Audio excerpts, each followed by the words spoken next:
Well, hello. I'm so happy.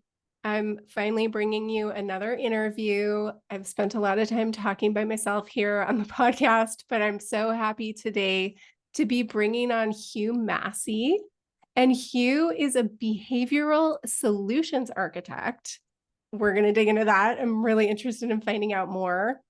And what he calls himself too is a money energy pioneer and a DNA initiator. Also, so many interesting phrases and things to dig into, Hugh. I'm also very interested in money blocks and coaching people about Yeah. money and money issues in their business. So I'm really excited to dive into this with you. So will you first just kind of introduce yourself to my audience so they know a little bit more about what this means to be a DNA initiator and a behavioral solutions architect?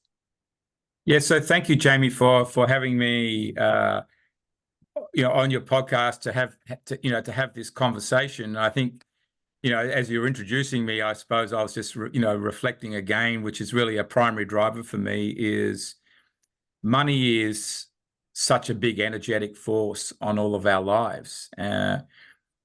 It's there in everything that we do. And one of the reasons that I wanted to tackle it head on is because money can cause great stress for people, and it really is the number one cause of stress that then has an impact on every aspect of your life, and including your health, what you eat, your exercise, and I think that a big topic these days is longevity and how long do we all live for? Well, money has an impact on that in a number of ways, in the sense that if we're going to live longer, we've got to have more money to survive. But also it affects our health, and therefore we've got to manage stress in our lives. So I think that's a big driver for me in a lot of the work I do. And this started for me 25 years ago now, when a friend of mine asked me, Hugh, what were you really passionate about? And I'd never really thought about that. And I said, I want to help people all over the world become financially self-empowered. That just flew out of my mouth, Jaime. And I thought, yeah,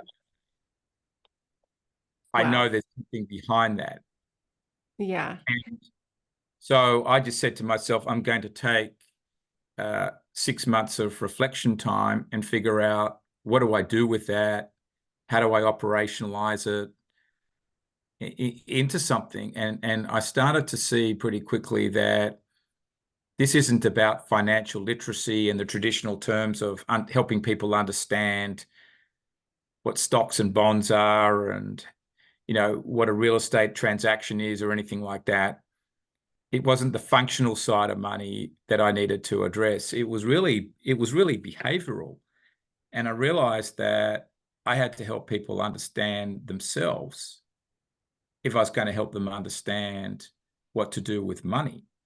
And one of the other realizations in there was that if people do want to grow wealth in their life, it's about your talents. If you really look at the people that have created wealth, they've somehow used their talents in the right way. They've managed their mindset, and indirectly they've managed money, and no money flows from that. So I think that we can all look at money as a currency, but money is behavioral. It's about who you are, which is a lot of the work I do, and it's about energy. Money, the force of money, as I said at the start, is over you 24/7. Even when you go to sleep, you're taking deep-rooted thoughts about money to bed with you. And if you don't know how to manage that, you're going to wake up with those thoughts, and they're going to become a reality, good or bad. Yeah. And so that's, I suppose that's the big picture. And I suppose, what do I do with all of that? When I came to my realizations about this 24 years ago, I also had a chance meeting with a psychologist who's still, part of our business today, although she's, going to go through the phase of retiring, but like I suppose we all do. But I wanted to build a system to measure how everybody deals with, to measure people's behavioral styles, to identify their financial personality, and from there, how they deal with money. And I had this theory that all of us are hardwired from early in life, and that's really what shapes our decisions. And so, in a way, who you are at 3 years old, where 85% of this hardwiring is set, is a very strong force on how you make every decision in your life, and then consequently with money for the rest of your life. That is behaviors that is very hard to change. That's like the neural pathways of the brain are set. It's almost like the Rocky Mountains and the Mississippi River, locked into your brain structure. You can't just change that. Yes. That easily. And you can, with awareness and consciousness, adapt. If you are, if you want to call it hardwired to be a spender, you can put processes into your life to save money, but it's hard work. Yes.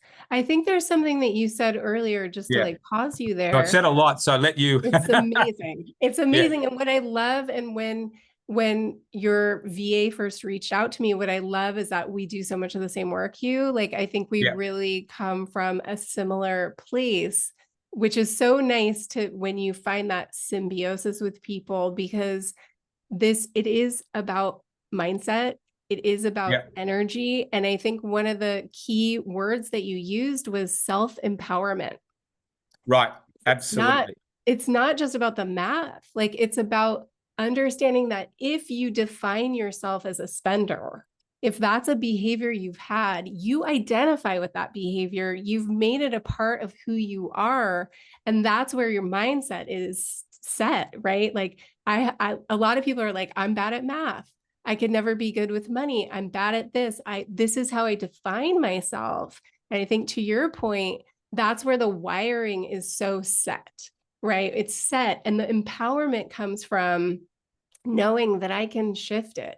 I don't have to tie myself to that identity anymore. I can create a new identity, and I can work towards creating evidence to support that new identity. Yeah, I think it's a matter of that, and identity is a very big word, Jaime. I think it's a matter of understanding who you are at the core. If we're going to coach somebody, or I call it wealth mentoring for advisors, because they are, as an advisor, it's hard to coach people, but they can adopt coaching skills. That's why I call it wealth mentoring. But let's say we're going to coach somebody to do better with money. Whoever you are, and it's not just about spending, it could be about risk taking. Like, I'm a risk taker more than I am a spender. But if you understand who you are at the core and how strong that behavior is, and you now remove the blind spots, but also you take solace, if you want to call it that, in the strengths, and love yourself for the strengths that you've got. That, spending money is not all bad. It's a matter of how do you manage that in the overall context of your life? Because I know people that hoard money, right, and their life's miserable. Yes. So we can make negative judgments about spenders. I think it's more that to understand that if you spend everything you've got today, you may not have the capital that you need later on for the long life that you want to live, right? But there's nothing wrong with spending some money and getting life experiences, et cetera, et cetera. So it's a matter of how all this is directed. But I think if you can understand your core traits that are there set, then you've got something to work with, and then you can you can embrace the strengths and the struggles that come with that. And that's really what I've always wanted to do with people once I got onto the human behavioral path and realized that when I had my sort of financial services family office business, that if I was going to be successful, I needed to know how all of my clients were different, including within, between husband and wives, and then within the family unit, if I was going to provide a highly personalized service. Right. And that's not changed today. I think in our business, we are doing a lot more of our work is helping other financial advisors, coaches address these concepts and issues with their clients. That's really how I work. But I do work with some families, and we also do a lot with leaders as well. Mm-hmm. Because if you're a leader of a business, your money habits and behaviors are affecting every decision you make in a business. They're affecting the culture of the business. If you're tight with money, that's going to feed its way down. That's going to have impacts in the business. If you're greedy as the leader, you don't think your team doesn't understand what's going on. Right. If you're overly generous or you're a big spender and you have paintings on the wall and flying around in jets, that's going to impact the culture of your business as well. And you're probably doing that in your personal life. So I think it doesn't really matter what setting it's happening. Right.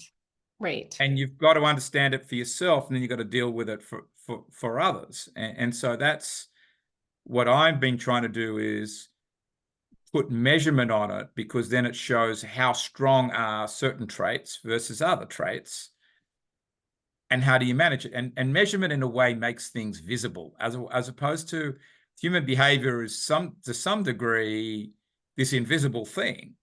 It's not a set of accounts where there's numbers and sitting there, although I always say that the accounts reflect behavior, but it's not putting measurement on the behavior as such, same as the bank account. So I think that I'm trying to sort of, in a way, equalize this out to say, yeah, we all look at the numbers, but why don't we look at the people? Right. Right.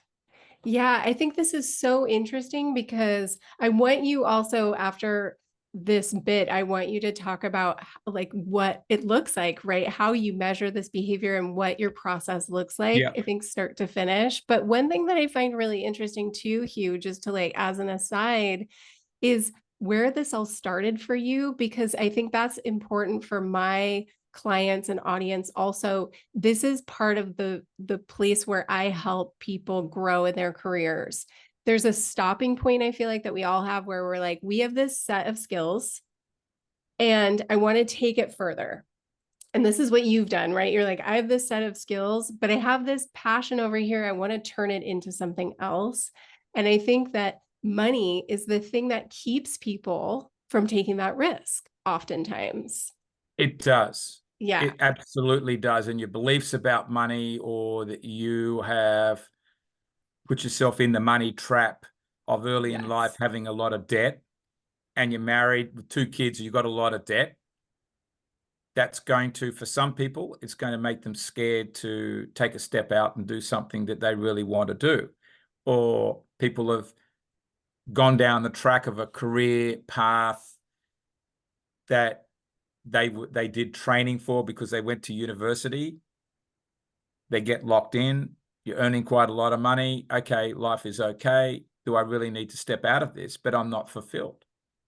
They're all issues or combinations thereof. And I suppose my story is interesting to some in this regard, that I didn't start life as a psychologist. Quite the opposite. I started life as a CPA.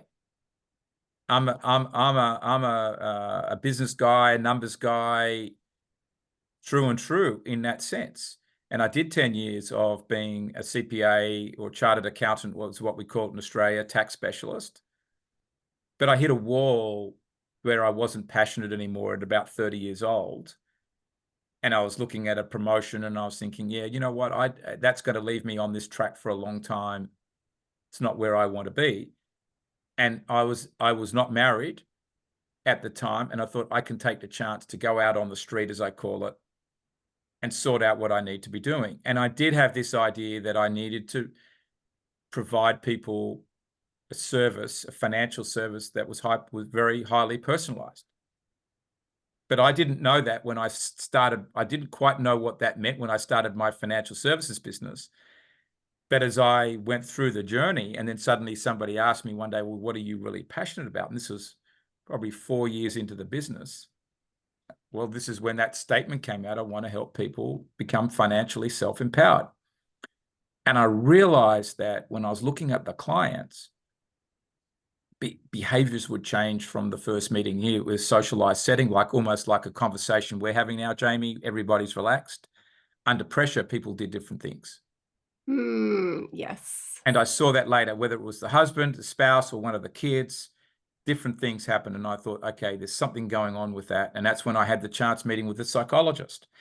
And she explained to me that this is people's hardwiring. There's learned behavior and there's natural instinctive behaviors. Daniel Kahneman, you probably know who he is a famous Nobel-winning prize winner in the area of behavioral economics. He explained it as level 1 and level 2 behavior. And the level 1 behavior is 95% dominant. We can do everything we want to adapt, but it's our secondary place, the adapted learned behavior. So I was already onto that, and Kahneman, won his Nobel Prize a year later after I came up with our work. 10 years later, he wrote a book about the level 1 and level 2 behavior, but it's really about instinctive and learned behaviors. It's not saying that you have to accept the instinctive behavior and not try and adapt. You've got to adapt. You can't just be a spender and not manager, or just a risk taker and blow up the farm all the time. As we talked about it before, you've got to get to the starting point and of who you are, and learn to manage it and design a life plan and a financial plan that comes with that. Yes. So, I think for me, I'm one of those ones, though, if you said sort of in a way, how do I want to be remembered, is in some ways, I think, is the fact that I was prepared to make the career shift out of accountancy, where I was good at it, successful at it. I could have stayed on that journey. Yeah. But I stepped out and went the entrepreneurial route, and there's been a number of twists on the path in that journey. Yes. But not everybody's suited to that. No. I think that's the thing. No. And I got to realize pretty early on that I was suited to that. There's a certain resilience factor that's needed, risk-taking, creativity. And you've got a dream and a vision and a passion, which I had from a child, right? I realized when the day I really committed to being an entrepreneur, I was connecting back to my dream. And so I think that those elements have got to be there. It can't just be, well, I'm upset with my boss, don't like working for him, and I'll just go and try my hand at something. That isn't going to work. Right. Or I'll just do this deal. It's going to make a mozza because I can see AI is growing and I'm going to get into this thing. No, that doesn't work. Right? Yeah. Yeah. Got to be, I think you're alluding to, it's got to be deep rooted. Yes. And money was always an issue in a way that I was grappling with even as a child. You talked sort of about, something came up about, learning. Well, I couldn't do maths at 8 years old, and my grandmother got the maths books and put dollar signs in there, and within an hour I could do every mathematical calculation that was required of an 8-year-old, an advanced 8-year-old. It just happened, and I never looked back from that. And I think so somewhere I've always felt that money is a subject that needed to be taken on, but it's actually behavioral. The knowing how to add it up and do balance sheets and accounting. Okay, people can rig that and move numbers around the page, right? But really, this is behavioral, and everything in life is behavior. Things don't happen. Things happen because of people, even with computers in the middle of it and artificial intelligence. There's people behind it. Yeah. Well, and I can tell you too, in my work, so my background is really like in operations and helping build and grow companies, and money is at the heart of that, along with the ability for change management. So that's where I lean in. I work with CEOs, which I've always done in my career, but now I'm like, listen, you have to be willing to be coached, because we can't do the change without the behavior, looking at your behavior as the leader and And working money through is that. right. And money is an element Yeah, that is affecting change management, because for absolutely. there to be change, there needs to be a motivation. You know, Yes. there needs to be an achievable goal, and there needs to be prompts, or the prompts taken away in some way. You know, there's a model by a guy called BJ Fogg about that. And money is in the middle of all three of those all three of those things. You know, change management doesn't come from a CEO getting up and giving some rah-rah and hoping he's got everybody engaged and excited for an afternoon. No. Um, It's it's really not, deep rooted. Like it comes from what, their own, to your point, like what's happened in the past, what their fears might be, how they have yeah, identified themselves, where those blocks are for them. And they can't just expect that they're going to get this massive growth or this shift in revenue or a change without understanding the behavior. And I think a lot of what you're talking about too is like being honest about what's hardwired and what you are willing to change, right? Like there's some things that are hardwired. And for you, like risk taking is one of those things. And if taken to the extreme without some grounding, it could be bad, quote unquote. But in the trajectory of your career, it's been an advantage. You just have to kind of calibrate it so that it works within kind of the yeah, the guidelines. So what I want to do, since I mean, I could talk to you forever, Hugh. I feel like there's so much to talk about yeah. and unpack, but I really want you to kind of walk us through the journey. Like when you meet with someone or a family or whoever kind of your ideal client is, what is that process like? What do they do first? And then what kind of journey do you take them on? Yeah. So, and I think just to sort of set that scene, our clients are CEOs of companies, you know, whether they're large companies, you know, multinational sort of level, down to your 5-person, 10-person entrepreneurial business. They're families who've got a family business or family wealth of some sort. They're the financial advisors and coaches to these groups. They're the clients. So our client base is fairly across the board. I think when the business started, it was a lot of financial advisors and family coaching. But as I've progressed the business, we've gone more and more to, increase the business emphasis in there, because all these concepts apply. And as you're alluding to, money is an element that's affecting CEO behavior and decision making as much as talent is. But what we do is, so let's say that we've engaged with a CEO or a family business leader or even the financial advisor who uses this on their clients. They go in online in our web portal, what we call the web app, and they sign in and they spend 10 minutes. It's an average of 10 minutes to complete 46 forced choice questions. It sounds like a lot, but actually it's very quick. The average is 10 minutes across the universe, and you're choosing between 3 words, like say aspiring, patient, or detailed, and then creative, risk-taking, and aspiring, or something like that.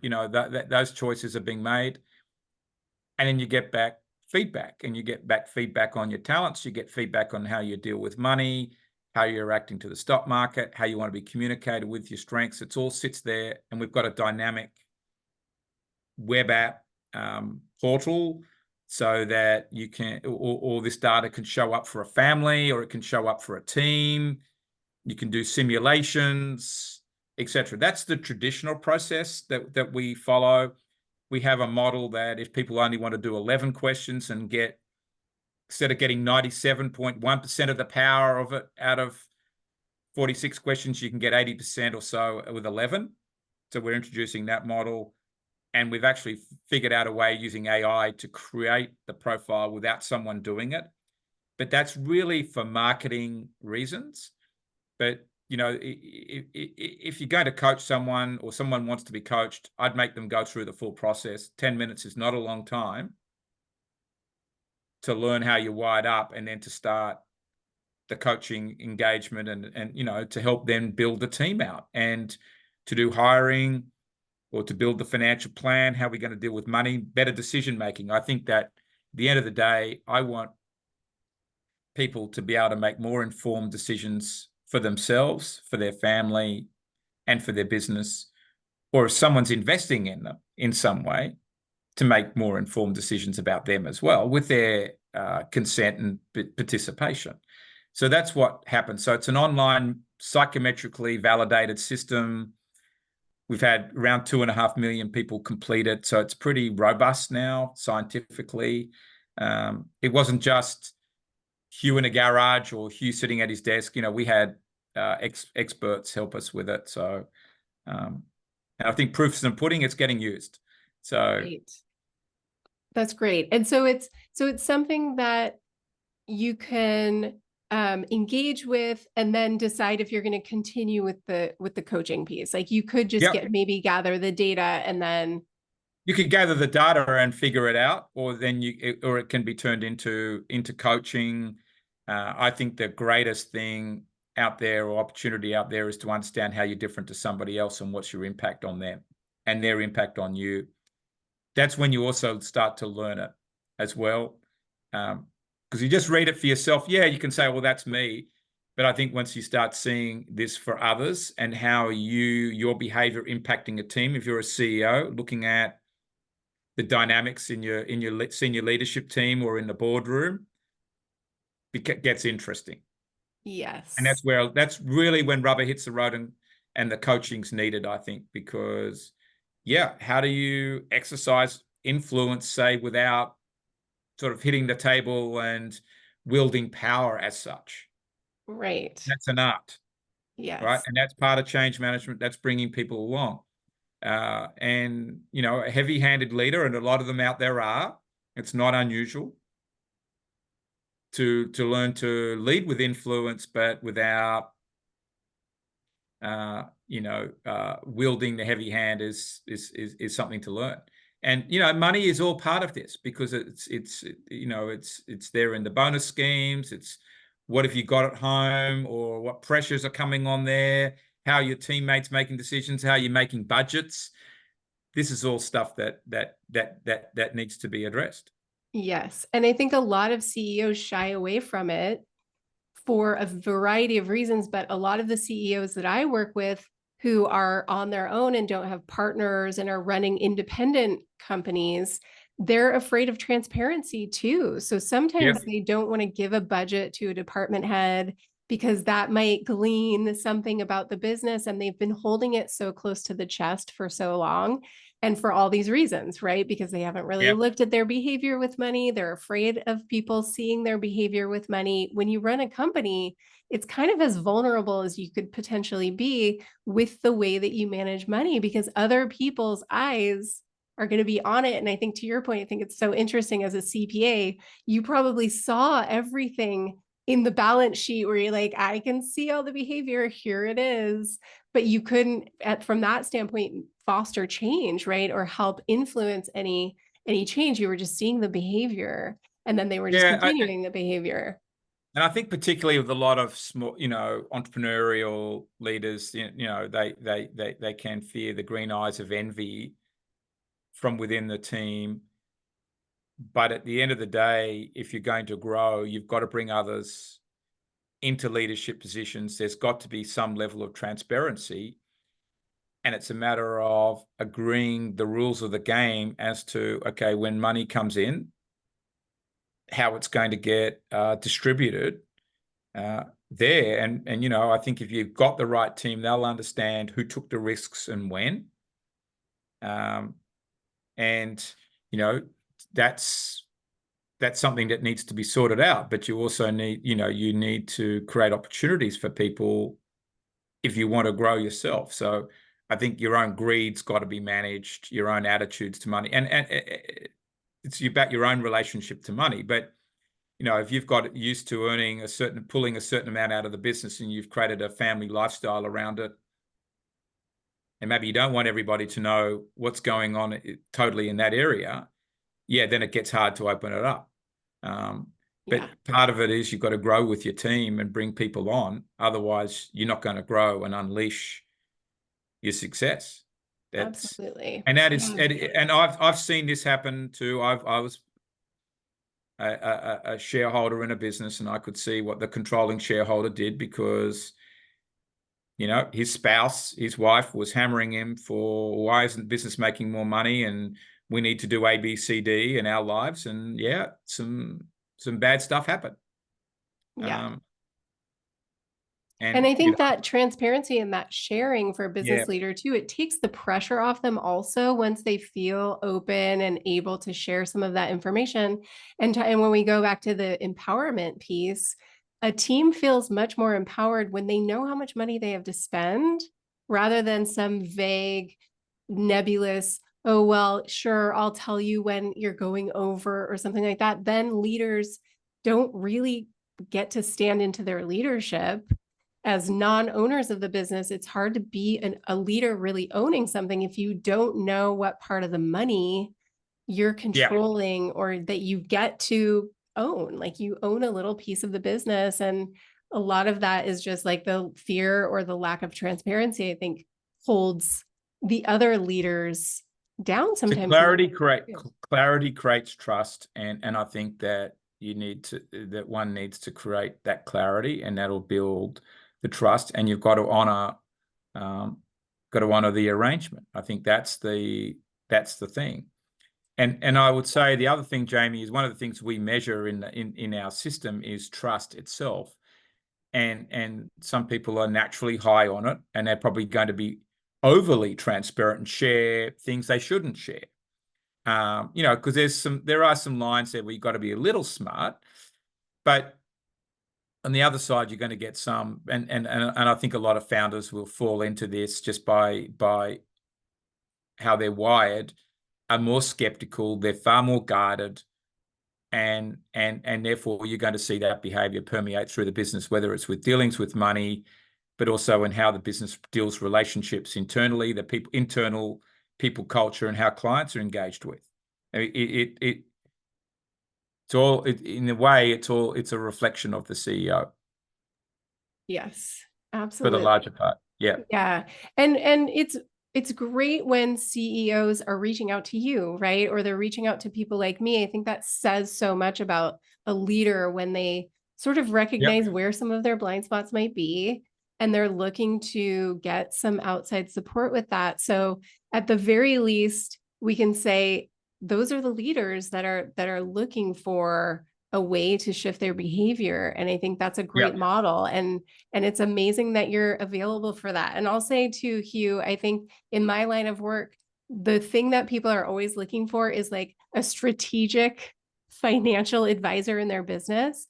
A lot of people have bookkeepers, they have people who are doing the data entry side, but nobody who's like strategically looking at the way they're spending money, how they should be looking at their money. So you are filling a void that I feel like has been there for a really long time. And it's just not the training that people have that come from your background. Nope, they don't have it. Yep. It's huge. And because when a business has someone like you, whether internally or supporting externally, it is what I've seen make the biggest amount of change. Because I've come into businesses and helped shift operational things or marketing or the way that they're bringing in business.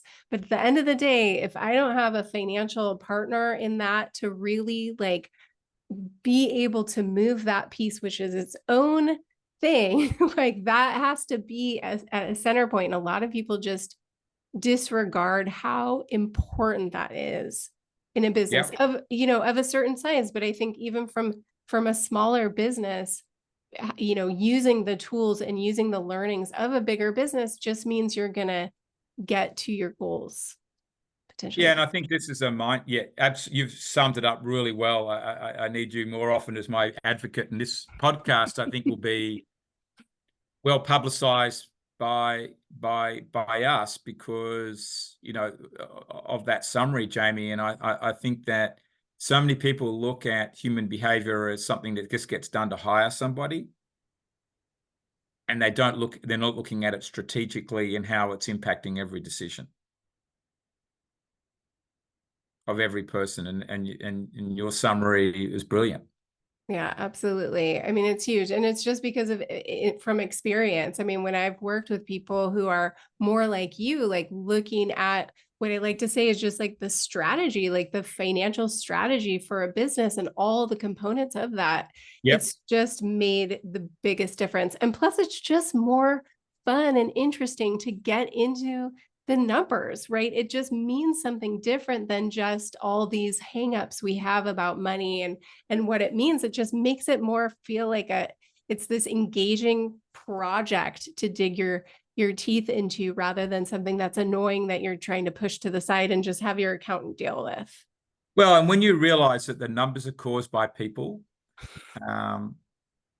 you know, and people's perspectives are at play, then it creates a very different color on the numbers and a very different conversation about the numbers. And I think this is the piece that not many people have figured out. Yeah. That the accounts and the numbers in them don't just get there. They've got there from the actions and the thinking, the mindsets of people. Amazing. Hugh, so great to talk to you. I'm so Well, glad it's wonderful, we were able Jamie. to I've do really this. enjoyed this, and I know some great nuggets have come out. Absolutely. So will you tell people how to find you and engage with you if they're interested? Yeah, so please go to our website at dnabehavior.com. And if you want to, you can complete a trial of the DNA behavior discovery there. There's a link on the homepage. There's plenty about me or work I've produced there, books, white papers, you name it, it's all there. And also you can go and find me in LinkedIn, Hugh Massie in Atlanta. I think there's only one of me. So I'm easy to find, and go for it. Send me an email there to, you know, from those places, and I'll be delighted to interact. Perfect. And I'll connect people to you also through the show notes, but it's good to hear how they can connect with you and potentially take a trial. So I love that option for people also, just to kind of get a little, you know, nugget of what it is that they can expect from working with you. So thanks again, Hugh. Thank you so much. All right, Jamie, I'll speak to you soon. Okay, take care.